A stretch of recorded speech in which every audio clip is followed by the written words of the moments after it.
إن الذين آمنوا والذين هادوا والنصارى والصابئين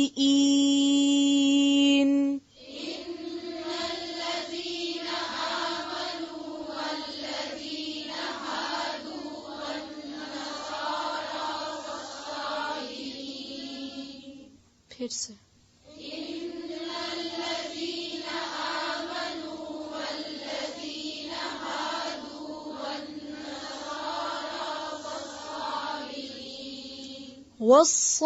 والصابئین، دیکھیں عین نہیں ہے، حمزہ ہے، ٹھیک ہے، اس کو مارک کر لیں. والصابئین، والصابئین من آمن باللہ والیوم الآخر وعمل صالحا فلہم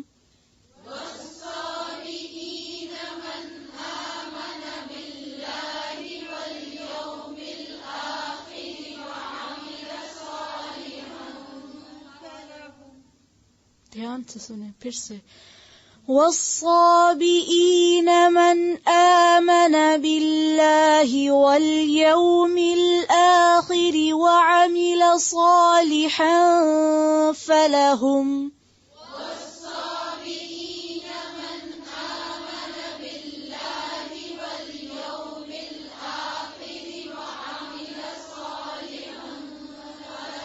وعمل عامل نہیں ہے، وعمل صالحا فلہم، پھر سے والصابئین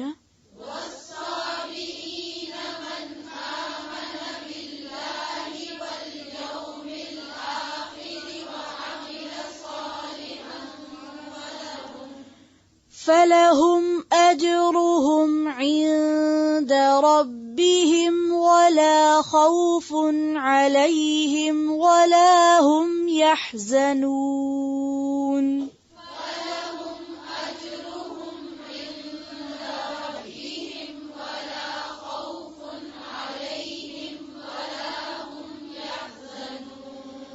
فلہم اجرہم عند ربہم ولا خوف علیہم ولا ہم یحزنون.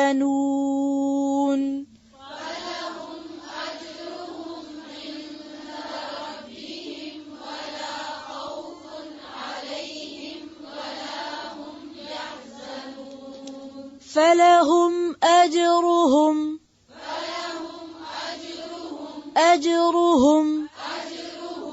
عند ربہم ولا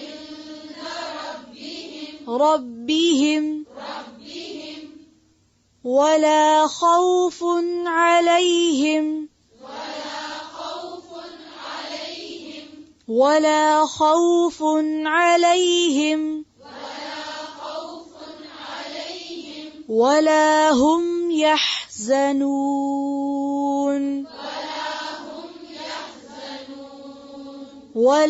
ہم یحزنون.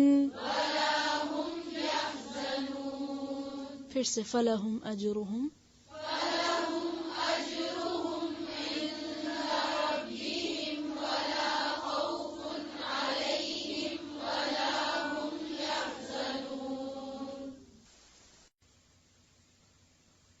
ان الذین، بے شک وہ لوگ، آمنو جو ایمان لائے، والذین اور وہ لوگ، ہادو جو یہودی بن گئے.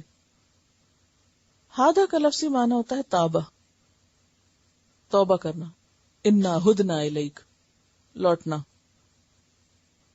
کہ چونکہ انہوں نے بچڑے کی پوجا سے توبہ کی تھی اس لیے انہیں یہودی کہا گیا. اور اگر اس کی نسبت حضرت یعقوب علیہ السلام کے بیٹے یہودا کی طرف ہو تو پھر وہ جو یہودی بن گئے، یعنی اللہ نے ان کا نام مسلمان رکھا تھا لیکن انہوں نے اپنے آپ کو یہودی بنا لیا، یہودی کہلوانا پسند کیا. یعنی انہوں نے اس نام سے کیا بنا لیا؟ اپنا ایک گروہ بنا لیا. اور اسی طرح نصارہ نصران سے، جیسے سکارا سکران سے، مراد ہیں عیسائی. ان کا یہ نام کیوں پڑا؟ نصارہ کا روٹ کیا ہے؟ نون سواد رے. نصر کا کیا معنی ہوتا ہے؟ مدد.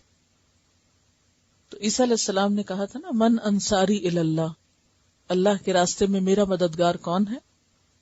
تو انہوں نے کیا کہا؟ نحن انصار اللہ، ہم ہیں اللہ کے مددگار. تو وہیں سے پھر ان کا نام نصرانی پڑا، یعنی عیسیٰ علیہ السلام کے انصار. والسابئین، سابی کی جمع ہے. سابی بھی ایک گروہ کا نام ہے، جسے یہودی امت موسیٰ علیہ السلام ہے، نصرانی امت عیسیٰ علیہ السلام ہے. تو کہا جاتا ہے کہ سابی امت یحییٰ علیہ السلام ہے. یہ لوگ عراق کے علاقے میں تھے. کہا جاتا ہے کہ قبلے کی طرف منہ کر کے نماز پڑھتے، ایک طرف لا الہ الا اللہ کہتے، دوسری طرف فرشتوں کو بھی پوجتے. بعض کے خیال میں یہ آگ کو پوجتے تھے، یعنی مجوسی تھے، یا ستاروں کی پوجا کرنے والے تھے. بہرحال دنیا میں اس وقت ان کا وجود نہیں ہے، لیکن یہ بھی ایک گروہی نام ہے. عربوں میں سابی سے مراد وہ شخص لیا جاتا تھا جو اپنا اصل دین چھوڑ دے. اس دور میں جو شخص اپنے آباء و اجداد کا دین چھوڑ کر اللہ کے رسول صلی اللہ علیہ وسلم کا ساتھ دیتا تھا، تو ان کو وہ کیا کہتے تھے اہل عرب؟ کہ سابی ہو گیا. خود حضور صلی اللہ علیہ وسلم کو بھی کیا کہا گیا؟ کہ سابی ہو گئے. تو والسابئین، اور سابی، من آمنا، جو کوئی ایمان لایا، باللہ، اللہ پر، والیوم الآخر، اور آخری دن پر، وعمل صالحا، اور اس نے اچھے عمل کیے، فلہم اجرہم، تو ان کے لیے ان کا اجر ہے، عند ربہم، ان کے رب کے پاس، ولا خوف علیہم، اور نہ ان پر کوئی خوف ہوگا، ولا ہم یحزنون، اور نہ ہی وہ غمگین ہوں گے. ان کا آخرت کے بارے میں عقیدہ خراب تھا. یہ کہتے تھے چونکہ ہم یہودی ہیں اس لیے ہم تو جنت میں جائیں گے ہی جائیں گے، جنت میں جانے سے ہمیں کوئی چیز نہیں روک سکتی، کیونکہ ہم یہودی نسل میں پیدا ہوئے ہیں. عیسائی کیا کہتے تھے؟ آگے آپ پڑھیں گے تفصیل سے. وقالت النصارى ليست اليهود على شيء، وقالت اليهود ليست النصارى على شيء. ہر ایک کہتا تھا جس گروہ میں ہوں بس وہ جنتی گروہ ہے، ہم ہدایت پر ہیں، ہم حق پر ہیں، باقی سب جہنم والے ہیں، ہم جنت والے ہیں. اللہ تعالیٰ نے ان کی غلط فہمی دور کر دی. کیا فرمایا؟ ان الذین آمنوا والذین ہادوا والنصارى والصابئین من آمن باللہ والیوم الآخر وعمل صالحا فلہم اجرہم عند ربہم ولا خوف علیہم ولا ہم یحزنون. کہ جو لوگ ایمان لائے اور جو یہودی بنے اور جو نصارہ بنے اور جو صابی بنے، بات یہ کہ جو اللہ اور یوم آخرت پر ایمان لائے گا اور نیک کام کرے گا، ان کے لیے ان کے رب کے پاس اجر ہے.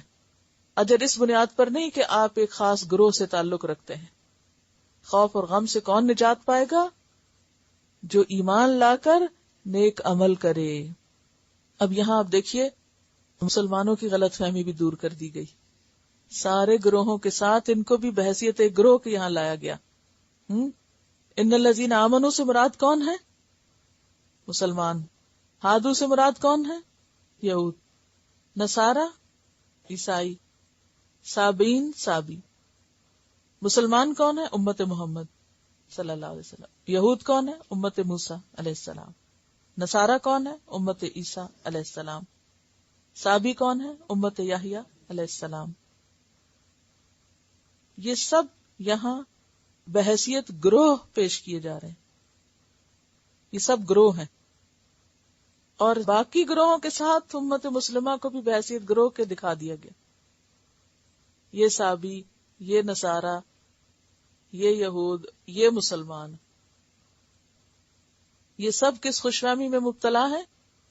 ہم جنتی ہیں. لیکن سب کی غلط فہمی دور کر دی گئی کہ کسی کی نجات کسی خاص گروہ میں ہونے کی وجہ سے نہیں ہوگی.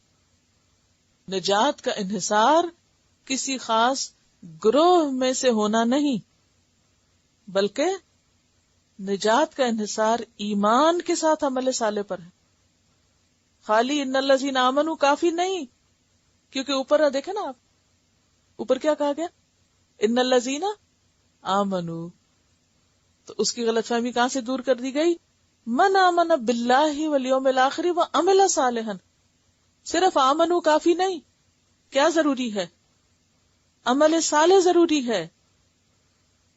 اب آپ دیکھیے کہ صحابہ کا ایمان ان سے عمل صالح کرواتا ہے، اور ہمارا ایمان نسلی ایمان ہے. ان کا ایمان شعوری ایمان تھا، ہمارا ایمان بس نسلی گروہی ایمان ہے کہ ہم ایک گروہ میں پیدا ہو گئے اور بس خود کچھ بھی کوشش نہیں. تو پھر بشارت کس کے لیے ہے؟ جو ایمان لا کر نیک عمل کرے. اور اس کے بعد آپ دیکھیں کہ خود مسلمانوں کے اندر پھر جو گروہ بندیاں ہوئی، ہر گروہ کیا سمجھتا ہے؟ دوسرے سب گمراہ ہیں، ہم بہتر، صرف ہم جنت میں جائیں گے، صرف ہم حق پر. کوئی معیار نہیں کہ حق پر ہونے کا مطلب کیا ہے. قرآن آپ کو بتائے گا، بہت واضح، ایک ایک چیز واضح کرے گا.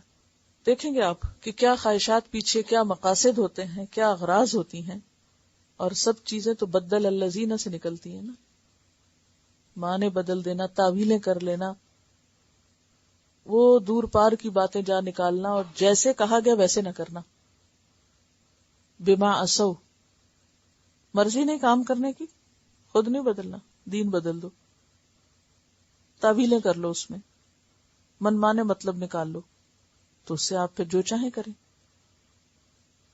تو بہرحال کہا کیا جا رہا ہے کہ نجات صرف کسی خاص امت میں سے ہونے پر نہیں منحصر، بلکہ نجات کے لیے خود کام کرنا، عمل اور کردار کا ہونا ضروری ہے.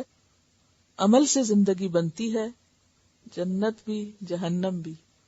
یہ خاکی اپنی فطرت میں نہ نوری ہے نہ ناری ہے کہ آپ یہ کہیں کہ ہم فلاں گروہ سے ہیں اس لیے ہم نوری ہیں، اور جو دوسرے گروہ سے ہیں وہ ناری ہیں. تو یہ تمہاری غلط فہمی ہے. اصل چیز ہے کہ تم عمل کیا کرتے ہو اور اللہ کی رضامندی کے کتنے کام کرتے ہو.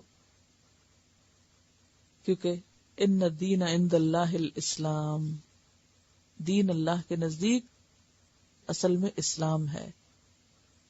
وَمَن يَبْتَغِ غَيْرَ الْإِسْلَامِ دِينًا فَلَن يُقْبَلَ مِنْهُ، جو اس دین کے علاوہ، اسلام کے علاوہ کچھ اور چاہے گا وہ اس سے قبول نہ کیا جائے گا. وَهُوَ فِي الْآخِرَةِ مِنَ الْخَاسِرِينَ، آخرت میں خسارہ پانے والوں میں شامل ہوگا. تو اس آیت کا سمپل مطلب کیا ہے کہ نجات کے لیے عمل کی ضرورت ہے، کردار کی ضرورت ہے، کچھ کرنے کی ضرورت ہے. بے عمل لوگوں کو ہاتھ کچھ نہیں آ سکتا، کچھ کیے بغیر آپ کچھ نہیں پا سکتے. اس چیز پر ایمان لانے کی ضرورت ہے. اتنی زبردست خرابیاں جو ان میں آ گئی، تو اس کی بنیادی وجہ کیا ہے؟ ان کے عقیدے کی خرابی ہے. اور عقیدے کی خرابی کیا ہے؟ کہ ہم چونکہ فلاں گروہ سے تعلق رکھتے ہیں اس لیے ہم جنت میں جائیں گے. آج ہم مسلمان کیا سمجھتے ہیں؟ اپنے حالات پہ ہم سب خود غور کریں. ہم کیا سمجھتے ہیں؟ ہم جو چاہیں غلط کام کریں، چونکہ ہم لا الہ الا اللہ پڑھتے ہیں، ہمارا نام مسلمان ہے، ہم مسلمان گروہ سے تعلق رکھتے ہیں، آپ کی امت ہے، اس لیے جنت ہمارا گھر ہے. عمل صالح کی طرف توجہ نہیں، عمل صالح کا شوق نہیں. کیوں نہیں؟ صحابہ کرام کے ایمان کو دیکھیے، ان کی زندگیوں کو دیکھیے، کتنی بامقصد زندگیاں تھیں. ان کے طریقوں کو دیکھیے اور آج ہم اپنے طریقوں کو دیکھ سکتے ہیں. کیا مماثلت ہے؟ فرق کیوں ہے؟ کسی نے سوال کیا ہے کہ اللہ تعالیٰ نے بنی اسرائیل کو کیوں فضیلت دی اس وقت کی تمام قوموں پر، حالانکہ ان کی قوم کے اہل ایمان بھی نبی سے حجت کرتے. اللہ تعالیٰ نا انصافی کرنے والا نہیں ہے، اس فیصلے کی حکمت معلوم کرنا ہے. بات یہ ہے کہ کوئی بھی قوم ابتدا میں ایسی نہیں ہوتی. بنی اسرائیل بھی ابتدا میں ایسے نہیں تھے، یعنی بالکل آغاز میں. وقت کے گزرنے کے ساتھ ساتھ ان کی یہ حالت ہوئی. آج اگر امت مسلمہ کو یہ کہا جائے کہ یہ خیر امتن ہے اور اس لیے دنیا میں بھیجی گئی ہے، تو کوئی یہ اعتراض کر سکتا ہے کہ مسلمانوں کے اندر تو اتنا بگاڑ ہے، اتنے خراب لوگ ہیں، تو یہ کیوں بہترین امت ہے؟ تو بات یہ ہے کہ ہمیشہ سے ایسے تھوڑی تھے. ابتدا میں کیسے تھے؟ صحابہ کرام کے دور میں آپ دیکھیے کہ کیسے تھے، باکردار لوگ تھے. پھر کیا ہوا؟ فطال علیہم الامد فقست قلوبہم. لمبی مدت گزر گئی، لوگوں کا ایمان شعوری ایمان نہ رہا، روایتی بن گیا، رواجی بن گیا، نسلی بن گیا. ہم آج کس اسلام پر ہیں؟ ہمارا کلچر ہمارا اسلام بنا ہوا ہے. یعنی ہم مسلمان ہیں اور مسلمان ہونے کو ایک خاص کلچر کے تابع سمجھتے ہیں.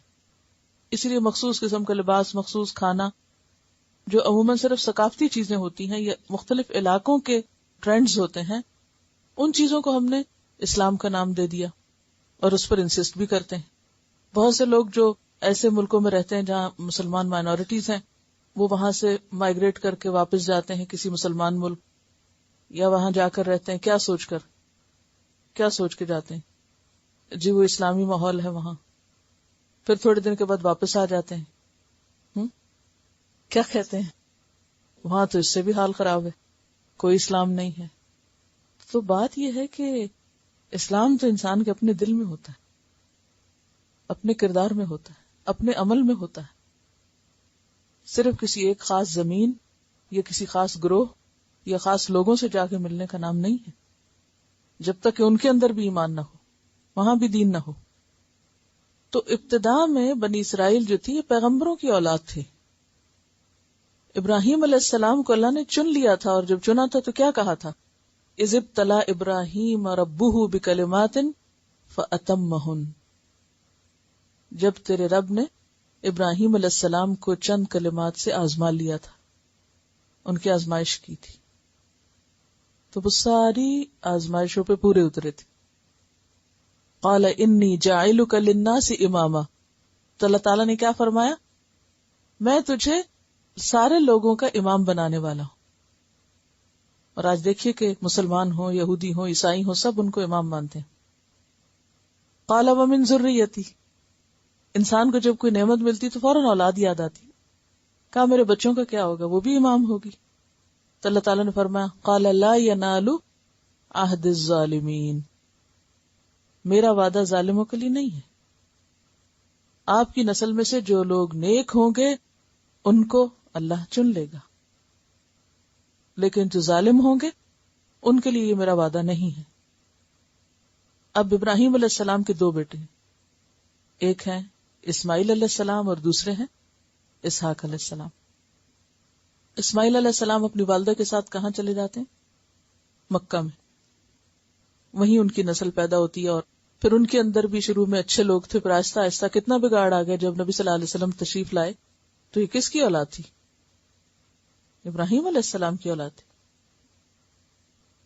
لیکن دین سے انتہائی دور. اور اس کے باوجود وہ کیا سمجھتے تھے کہ ہم سب سے زیادہ اچھے ہیں. ان کو بھی یہ غلط فہمی تھی اس وقت بھی. پھر اس کے بعد دوسری طرف اسحاق علیہ السلام، ان کی اولاد میں سے یعقوب علیہ السلام، ان کی اولاد میں سے یوسف علیہ السلام. اور پھر یوسف علیہ السلام کے دور میں ان کو عروج بھی ملا اور بہت اچھی عزت کی حالت میں کافی عرصے تک مصر میں رہے. پھر وقت گزرنے کے ساتھ ساتھ ان کے اندر خرابیاں آتی گئی. یہ اپنے اصل مقصد کو بھول گئے کہ یہ پیغمبر کی اولاد ہیں، انہیں اللہ نے کس کام کے لیے بھیجا؟ دنیا کے پیچھے لگ گئے. اللہ نے ان پر ذلت و پستی مسلط کی، فرعون نے ان کو غلام بنا لیا، اور جب یہ غلام بنے تو اس کے بعد پھر عرصے تک ان کی حالت دیکھنے کے لائق تھی. پھر اللہ نے ان کو اٹھایا موسیٰ علیہ السلام کے ذریعے، پھر ان کے دشمن سے نجات دی اور ان کو لا بسایا اس ملک میں، یعنی فلسطین ان کو واپس ملا. اب آپ دیکھیے کہ یہاں کیا ہوتا ہے. تو اب یہاں یہ جو آیت ہے وَضُرِبَتْ عَلَيْهِمُ الذِّلَّةُ وَالْمَسْكَنَةُ، تو یہ ذلت و مسکنت ان پر کیوں آ پڑی؟ اس کی وجہ قرآن میں لکھی ہوئی ہے کہ اللہ کی آیات کا انکار. اللہ کی آیات سے مراد اللہ کے احکام ہیں، اللہ تعالیٰ کے حکموں کا انکار، اللہ کی بات نہیں ماننی، نبیوں کو ناحق قتل کرنا اور نافرمانی میں حد سے بڑھ جانا، یہ ان کے کرتوت تھے جس کی وجہ سے اللہ تعالیٰ ان سے ناراض ہوا. تو یہ جو ان کا سوال ہے کہ یہ خراب تھے تو اس لیے ان کو کیوں چنا گیا، تو یہ شروع میں ایسے نہیں تھے، یہ خرابیاں بعد میں آئیں. میرا سوال یہ تھا کہ اللہ کا کیا قانون سمجھ میں آتا ہے یہ ساری باتیں پڑھ کر، کیونکہ ایک طرف قرآن نے ایک بات کرتا ہے، دوسری طرف تاریخ اس کی گواہی دیتی ہے، تو ایسا کیوں؟ ہمارے لیے اس میں سبق ہے. عام طور پر ہم جب نیشنز کی رائز اینڈ فال کی بات کرتے ہیں تو اس کے پیچھے ہم سوچتے ہیں کہ اکنامک ریزنز ہیں یا اور مادی وجوہات ہیں، لیکن اگر دیکھا جائے تو قرآن یہ بتاتا ہے کہ اصل میں تو قوموں کے اندر کا اخلاقی بگاڑ ہے جو ان کو نیچے گراتا ہے. اور خاص طور پر بنی اسرائیل کے آئینے میں ہم اپنے آپ کو دیکھ سکتے ہیں. مسلمانوں کے اندر بھی زوال اسی وقت ہوا جب ان کی آپس کی لڑائیاں شروع ہوئیں. یعنی آٹومن امپائر کیوں ختم ہوئی تھی؟ عربوں اور ترکوں کی لڑائی. اسپین میں زوال کیوں ہوا؟ بغداد میں زوال کیوں ہوا؟ باہمی اختلاف اور جنگیں، آپس کی زدم زدہ بازی. اور ان کے اندر بھی آپ دیکھیں کہ بالکل شروع میں ابتدا کہاں سے ہوئی تھی. حضرت سلیمان کے زمانے میں یہ بہت طاقتور قوم تھی. آپس کا اختلاف، انہوں نے اپنی ریاست کو 2 حصوں میں کر لیا. اقتدار کی ہوس، کرسی کی ہوس، اور پھر اس کے بعد وہ آگے بڑھتے بڑھتے کہاں تک جا معاملہ پہنچا. اور یہ سب کیوں پیدا ہوتا ہے انسان کے اندر؟ یہ اختلافات کہاں سے جنم لیتے ہیں؟ اس کے پیچھے کیا وجہ ہوتی ہے؟ اپنی انا کے لیے، اپنی ذات کے لیے کام کرنا، خواہ وہ دین کا ہو یا دنیا کا ہو. خود پسندی، خود کو بڑا منوانا اور خود کو بڑا سمجھ کر بہت خوش ہونا. ہر اس بات میں خوش ہونا جس میں نفس کی بڑائی ہو، اور جہاں کہیں چھوٹا ہونا پڑے وہاں سب کام چھوڑ دینا. جب اختلاف رائے برداشت نہیں ہوتا پھر برداشت بھی ختم ہوتی چلی جاتی، پھر وہ جو اعلیٰ انسانی کردار اور ایک اصول ہوتے ہیں وہ ختم ہو کے رہ جاتے ہیں. انسان اپنی خواہشات کے پیچھے چل پڑتا ہے. اور دوسری بڑی وجہ یہی خواہشات کے پیچھے چلنا ہے. جیسے آپ دیکھیں کہ ان کو اللہ نے کس کام کے لیے چنا، یہ کہنے لگے ہمیں تو کھانے چاہیے طرح طرح. حق کا انکار کرنا، یہاں سے یہ بھی پتہ چلتا ہے.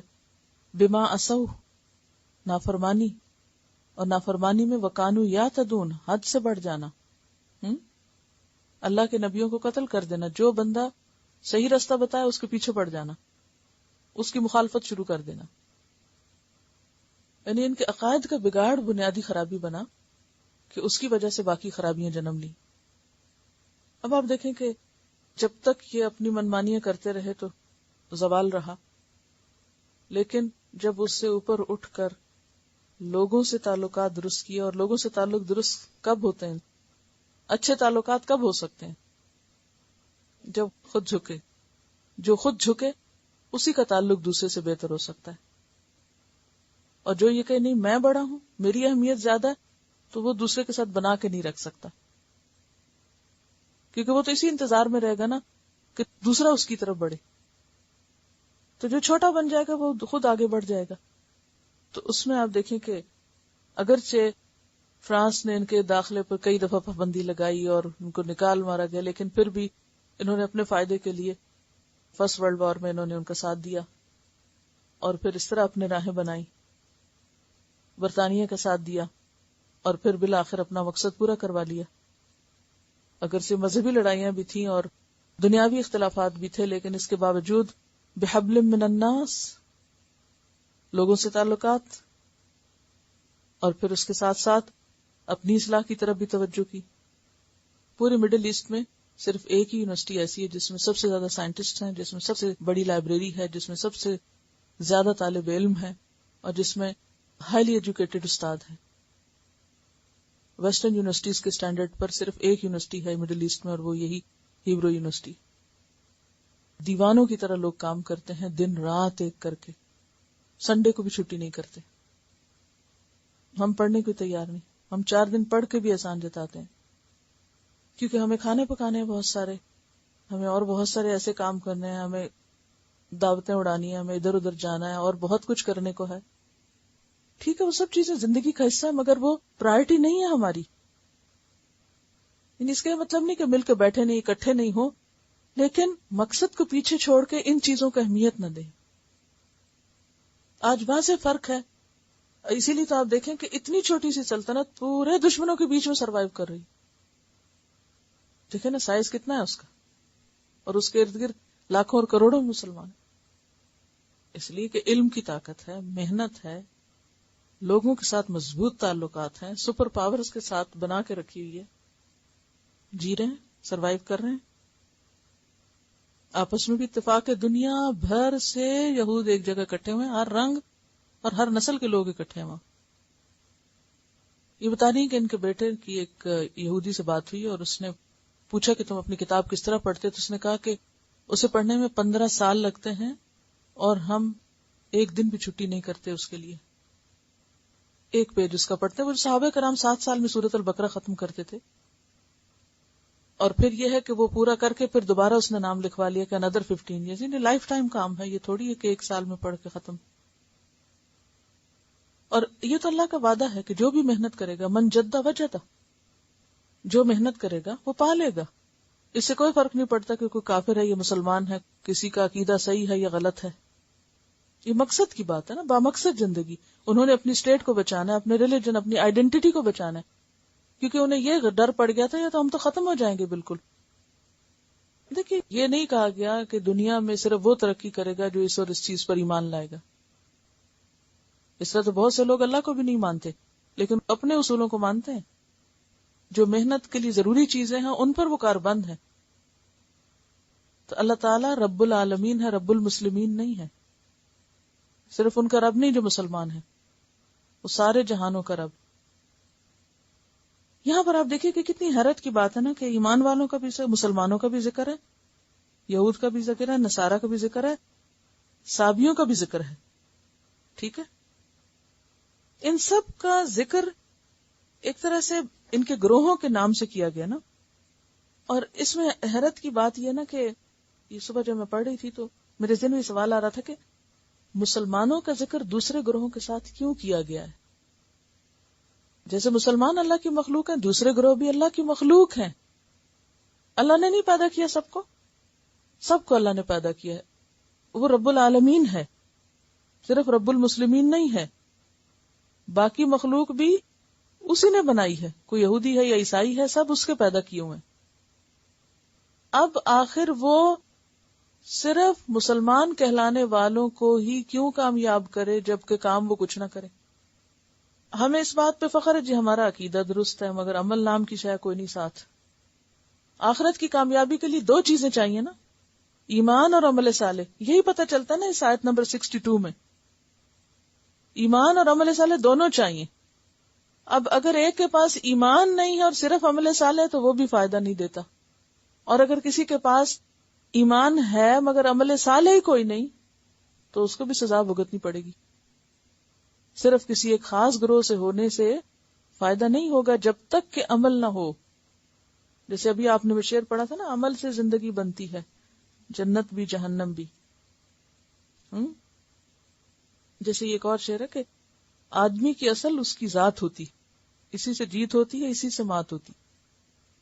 اصل چیز یہ ہے کہ آپ خود کیا ہیں, آپ کیا ہیں, آپ کا عمل کیا ہے, آپ کا کردار کیا ہے, آپ نے کیا کیا ہے, آپ کے اصول کیا ہیں, ضابطے کیا ہیں, کس طریقے پہ چل رہے ہیں. یہ تھوڑی دیکھا جائے گا کہ آپ کس نسل سے ہیں, کس کے بیٹے ہیں, کس کے اولاد ہیں. تو ہم تو صرف اسی پہ خوش ہیں کہ آپ صلی اللہ علیہ وسلم کی امت میں سے ہیں, اس لیے کیا فرق پڑتا ہے, جو چاہیں کریں.